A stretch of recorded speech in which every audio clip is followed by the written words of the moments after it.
Hello दोस्तों, welcome to my YouTube channel chemistry with हेबड़ी में। आज हम लोग क्लास 12 का केमिस्ट्री का चैप्टर 2 देखने वाले हैं। इसमें आज हम लोग पढ़ेंगे कि हेनरी का नियम क्या कहलाता है। ठीक है, देखिए लिखा है कि इस नियम का अनुसार ताप और दाब का आंशिक दाब यानी वाष्प अवस्था P उस विलयन में के मोल अंश के समानुपाती होता है।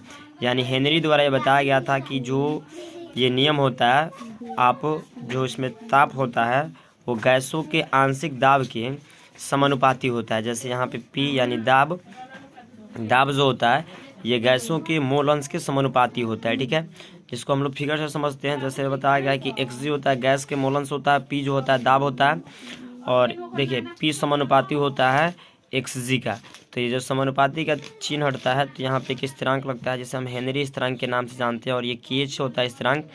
जैसे बताया गया है कि P यानी दाब का जब मान बढ़ता है तो Xg यानी गैसों का मोल अंश भी बढ़ता है। ठीक है, तो समानुपाती का जो तीन चिन्ह होता है जो सीधा दिखाया जाता है। ठीक है, जैसे कि आपको पता होगा कि जब आप पानी के अंदर जाते हैं तो पानी के अंदर जाने के बाद जो पानी आपके शरीर की ऊपरी सतह पर होती है वो पानी के जो अंश होता है आपके शरीर के ऊपर बल डालता है। ठीक है, तो वही हेनरी का नियम बताता है कि दाब जो होता है वो मोल अंश के विलयन के मोल अंश के समानुपाती होता है। आप जितना ही नीचे जाइएगा उतना ही आपके ऊपर वो मोल अंश जो होगा उसका दाब बढ़ते जाता है। ठीक है, अब लिखा गया है इनका कुछ अनुपयोग होता है।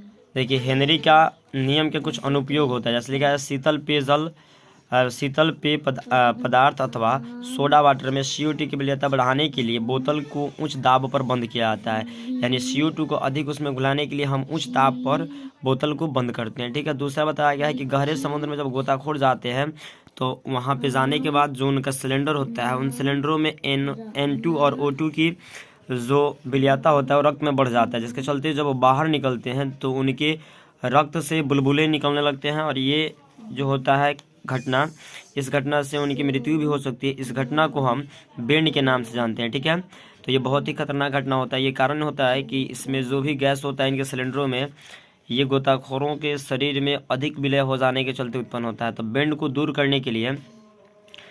क्रिया को दूर करने के लिए हम उनके सिलेंडरों में हीलियम गैस 11.7% मिला देते हैं, जिसके चलते बेंड की क्रिया नहीं हो पाता है। ठीक है, तीसरा इनका अनुपयोग लिखा गया है कि अधिक ऊंचाई पर रहने वाले लोगों को O2 की आंशिक दाब कम हो जाता है। यानी आप जितना ऊंचा स्थान पर जाइएगा उतना ही O2 का जो आंशिक दाब होता है कम हो जाता है, अर्थात O2 की सांद्रता कम हो जाती है। O2 जो होता है इसका सांद्रता कम हो जाता है। पर्वतरोधी हम अधिक ऊंचाई पर रहने वाले व्यक्तियों को O2 की कमी के कारण शरीर कमज़ोर होने लगता है और उनकी सोचने की क्षमता जो होती है कमज़ोर हो जाता है। इस क्रिया को एनोफीसिया कहा जाता है। यानी जो लोग ऊंचाइयों पर रहते हैं उनका शरीर जो होता है कम हो जाता है। कारण होता है कि उनका जो वायु मिलता है वहाँ ऑक्सीजन जो मिलता है उनका दाब जो होता है बहुत कम होता है, जिसके चलते उनका सोचने की क्षमता तथा उनका शरीर जो होता है कमज़ोर पड़ जाता है। ठीक है,